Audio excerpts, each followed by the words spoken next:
Pada suatu hari yang cerah, Upin dan Ipin bersama Ehsan, Jarjit, dan teman-temannya memutuskan untuk pergi ke taman buah yang legendaris di desa mereka. Mereka sangat bersemangat menjelajahi keajaiban alam dan belajar tentang berbagai jenis buah yang tumbuh di sana. Saat tiba di taman buah, mereka tercengang melihat keindahan pohon-pohon buah yang menjulang tinggi.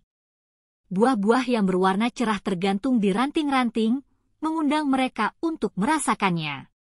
Ehsan, yang memiliki pengetahuan tentang tumbuhan, dengan antusias menjelaskan setiap jenis buah kepada teman-temannya. Jarjit yang penuh semangat mengusulkan ide permainan seru di taman buah. Mereka memutuskan untuk membuat petualangan di antara pohon-pohon buah, menciptakan cerita seru tentang pencarian harta karun buah eksotis. Upin dan Ipin bertindak sebagai pahlawan utama, sementara teman-teman lainnya menjadi karakter pendukung dalam petualangan ini. Selama perjalanan mereka menemui berbagai rintangan dan teka-teki yang harus dipecahkan untuk mencapai harta karun. Ehsan menggunakan pengetahuannya untuk membimbing mereka melewati tanaman yang berduri, sedangkan Jarjit menyusun rencana cerdik untuk mengatasi hambatan-hambatan lainnya. Tak lupa, mereka juga belajar banyak hal tentang ekosistem dan cara tumbuhnya buah-buah di taman tersebut. Upin dan Ipin, yang semula hanya berpikir petualangan ini akan menjadi seru, kini juga menghargai keindahan alam dan pentingnya menjaga lingkungan. Petualangan berlanjut hingga senja. Di akhir hari, mereka berhasil menemukan harta karun berupa buah langka yang sangat dicari. Kemenangan ini disambut dengan tawa dan keceriaan, sembari merayakan keberhasilan mereka. Seiring matahari terbenam, mereka meninggalkan taman buah dengan kenangan tak terlupakan. Petualangan itu tidak hanya meninggalkan cerita epik, tetapi juga meninggalkan jejak persahabatan yang semakin erat di antara Upin, Ipin, Ehsan, Jarjit, dan teman-teman mereka. Di sebuah pagi yang cerah, Upin dan Ipin bersemangat bersama teman-teman mereka, Ehsan dan Mael, untuk menjelajahi taman buah yang legendaris. Mereka mendengar kabar bahwa taman tersebut dipenuhi dengan misteri dan petualangan yang menunggu untuk diungkap. Setelah melewati gerbang megah taman, mereka disambut oleh aroma wangi buah-buahan yang menggoda. "Ini tempat yang luar biasa," seru Upin dengan mata berbinar. Mael tertawa, "Ayo kita mulai petualangan kita."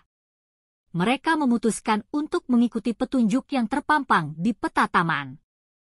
Pertama, mereka melangkah ke hutan jeruk yang lebat. Di sana, mereka menemui makhluk aneh yang menghibur mereka dengan kecerdasan dan kelembutan. Ehsan berkata, "Mungkin ini penjaga hutan yang ramah." Petualangan mereka kemudian membawa mereka ke lembah mangga, di mana mereka menemui sebuah gua misterius. Di dalam gua, mereka menemukan batu bercahaya yang memberikan kekuatan magis.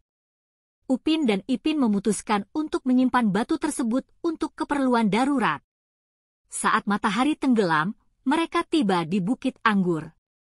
Di sana, mereka menemui makhluk berbulu lembut yang dikenal sebagai pelangi. Pelangi membimbing mereka ke Sungai Melon, tempat legenda menyebutkan bahwa harta karun tersembunyi. Saat melewati Sungai Melon, mereka menemui ujian-ujian berbahaya.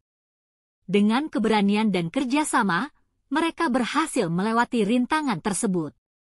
Pada akhirnya, mereka menemukan pintu rahasia menuju Taman Stroberi yang dikenal sebagai pusat kekuatan taman. Di Taman Stroberi, mereka menemui sosok bijak yang dikenal sebagai kakek buah.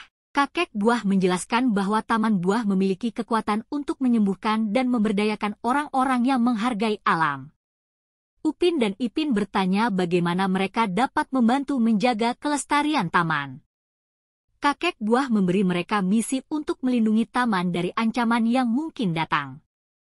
Dengan semangat penuh, mereka kembali ke desa mereka untuk menyebarkan kesadaran akan pentingnya menjaga alam. Petualangan di taman buah tidak hanya menghadirkan kegembiraan, tetapi juga memberikan pelajaran tentang kebersamaan, keberanian, dan tanggung jawab terhadap alam. Dengan hati yang penuh bersemangat, Upin, Ipin, Ehsan, dan Mael bersumpah untuk menjadi pelindung taman buah dan menyebarkan pesan kebaikan kepada semua. Tiba di tengah taman, mereka menemukan pintu misterius. Dengan penuh keberanian, mereka membuka pintu itu dan terseret ke dunia ajaib. Di sana, mereka bertemu makhluk-makhluk fantastis yang membimbing mereka dalam petualangan seru. Perjalanan mereka penuh dengan teka-teki dan rintangan yang menarik. Ihsan, yang pintar dalam memecahkan masalah, memberikan ide-ide brilian. Sementara itu, Jarjit, dengan kekuatannya, membantu mereka mengatasi hambatan fisik. Mael, yang selalu ceria, membuat atmosfer tetap ringan dan menyenangkan. Bersama-sama, mereka menemukan keajaiban-keajaiban taman buah tersebut, seperti pohon ajaib yang bisa mengubah bentuk buah-buahnya menjadi apa saja. Namun, petualangan mereka tidak tanpa tantangan. Mereka harus menghadapi makhluk jahat yang mencoba mengambil alih keajaiban taman. Dengan kekuatan